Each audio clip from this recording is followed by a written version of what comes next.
What's up everybody, Garden Sound here, Lila the Bird, coming at you with part 2 of our virtual self tutorial. Big update in the quality of the video and the quality of the audio. I now am using a Zoom H5. Camera's a little bit further away from my face, pulled back a bit, and I'm also shooting this in log. Not that you cared, but now you know. Please don't write in the comments about how terrible this looks. I spent a lot of time working on it. Okay, alright, so since the last time we talked about this project, some changes have been made. You'll notice that the entire second half of this project is now complete. It's not 100%, but it's not bad. At least the general concepts of what you need to know to produce something like this are present here.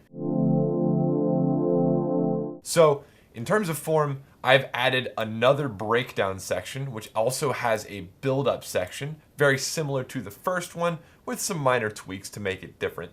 And then we have the second drop, which is its own thing. The chord structure is independent from the first drop.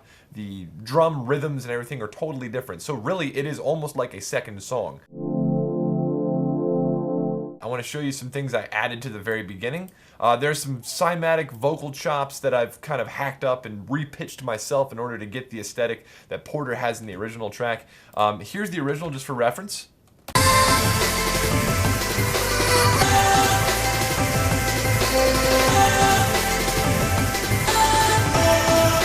Here's mine with the vocals added.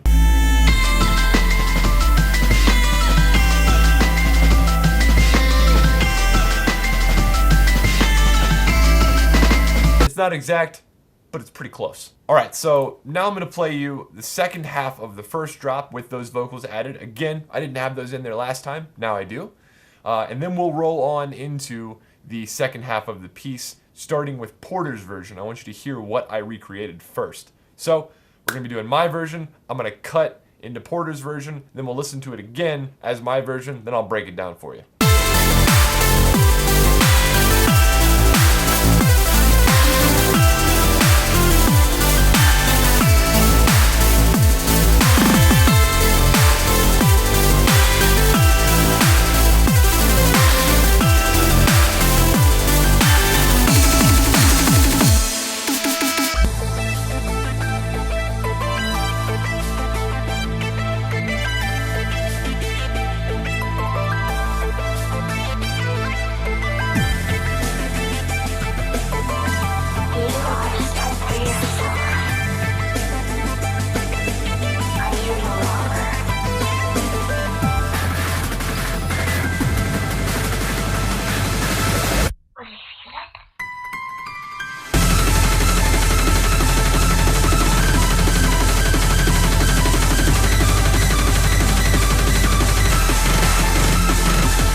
Okay, now let's stop it right there. I want to go back and show you the same clips from my version.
Okay, that was as close as I could get. There are some things that need to be done still. A little bit of tailoring of tails, different reverbs, flattening sounds. That's all going to be done after I make this video and then uploaded in the final project that I'll be putting on Patreon. So again, I do this once a video. It's not because I'm shilling out for Patreon. It's because I want to keep the lights on in the studio. If you want to get this project, you want to pick it apart yourself, take a look at it, download the stems. This will be uploaded to Patreon with stems for those of you who don't use Ableton, and for those of you who do use Ableton, I'll be uploading this exact project file with a little bit more work done to it. Let's get into what exactly makes this second half unique. And again, the reason I did this in 2 parts is because it's almost like reviewing 2 songs. They're so different.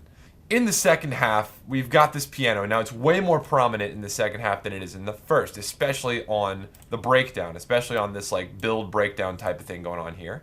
These are the octave piano lines that I talked about in part 1. Again, I'm going to reference part 1 a lot, so if you haven't seen it, go watch that. It's also in the description below.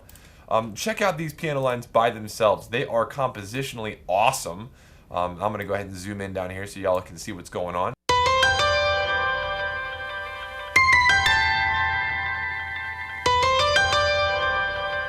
They serve the purpose of moving along the composition and sort of taking the place of the melody, but not really, because all that's going on right here are those piano lines and a hover pad and a little bit of some weird breakdown kind of sequencer. I'm going to play those together now so you can hear all the melodic and harmonic elements of this breakdown together.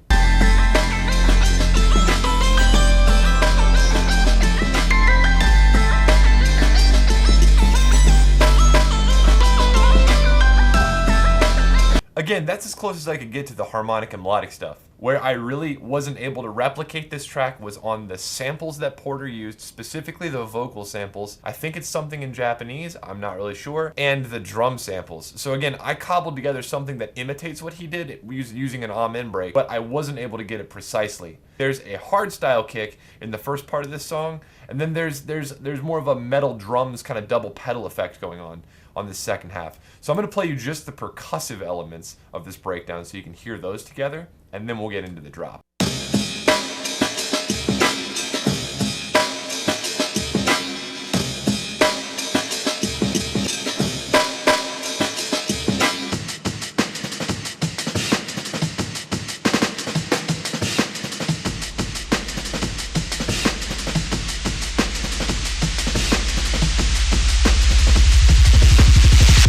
There you go. So that's just the percussive elements of this second breakdown slash build. Again, on the Screw It track up here, I did use one of the samples just from the Porter Robinson track. In terms of the second half of this piece, entirely different.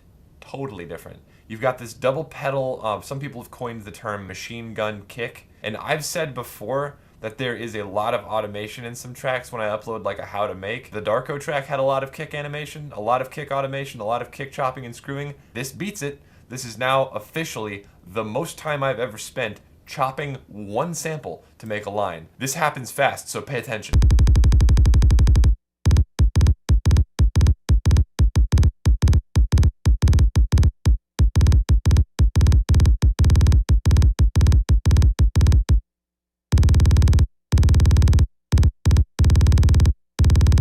And the effect here is that he's going from like a punk tempo, you know, like a Blink-182 punk breakdown, into halftime, and then back into full time. So we're getting all these weird, cool metric modulations that aren't normally present in EDM.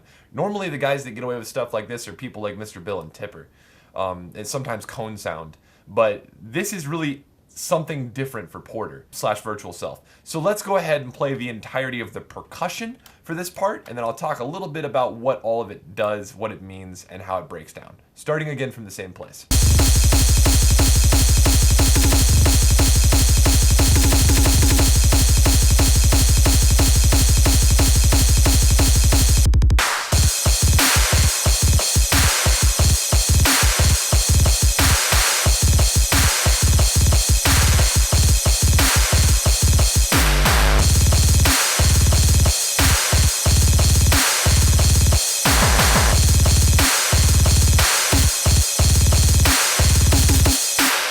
Now, I think I might at some point get a better crash cymbal sound. That one's pretty dry and dull, but it is Vengeance, so I feel like it's authentic. At any rate, That's the percussion. Now there's a couple things going on in here that I want to point out. One of them is layered like snare and drum samples. This is just the snares from that, just so you can hear what this sounds like. Just the snares.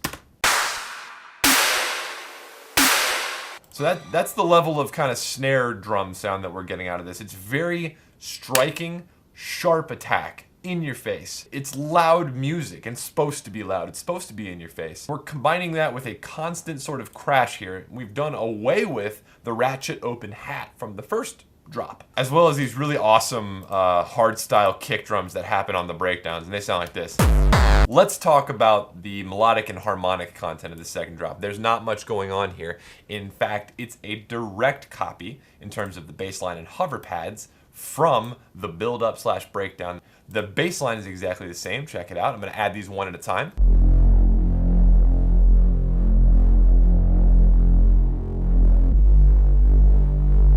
Add a corresponding chord stack on top of that.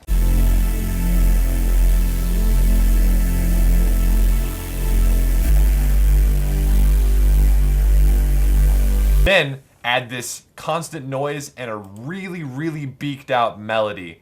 The same synthesizer from the first part, but now it's like up 2 octaves and really just jacked up.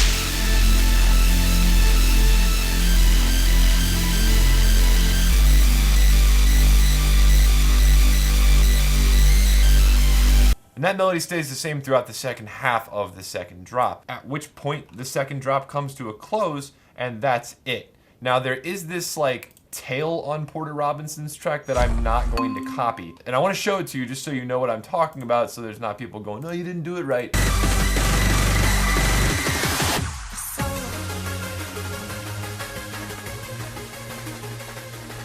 It's this tail that's all of a sudden a reprise from the very first part of this song, and it's in a whole different key. So to me, it's like, I don't really know why that's there. Maybe it was some sort of an editing mistake.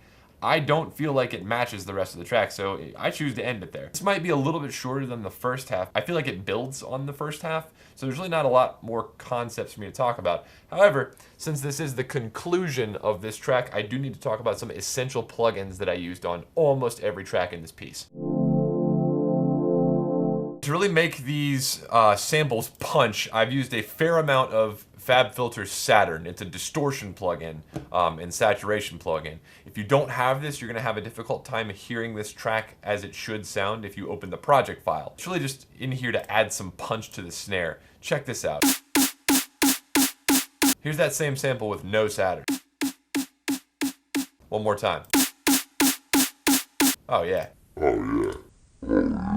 It's way more raw with the Saturn. So Saturn, definitely use that. Another plugin that was used pretty heavily throughout this track is the Serum FX Phaser. This was used to kind of give things a throaty sound, particularly on the hover pads and the bass lines. To get Porter Robinson's classic piano sound, you have to have OTT. So I've got ping pong and a contact piano called the Giant. It's the emotional preset, running through OTT for downward compression, as well as a utility to widen it out a bit and to increase the volume. So OTT is an absolute essential plugin for this. I believe it's free from Splice. If you go to splice.com, you can get Xfer's OTT for free. As far as synthesizers are concerned, again, like with the Darko track, I kind of go back and forth between Serum and Massive, just depending on my mood and what the track calls for. That's going to be it for me. My name is GARDNSOUND. This is Lyle the Bird. If you appreciate what I do here on this show and the amount of time that I put into remaking these projects so you all can learn for free, please give this video a thumbs up. And if you know somebody who would appreciate looking at this, if you're part of a Porter Robinson group, go ahead and repost this. Help a brother out. But as always, my name is GARDNSOUND, and I will see you in the next episode.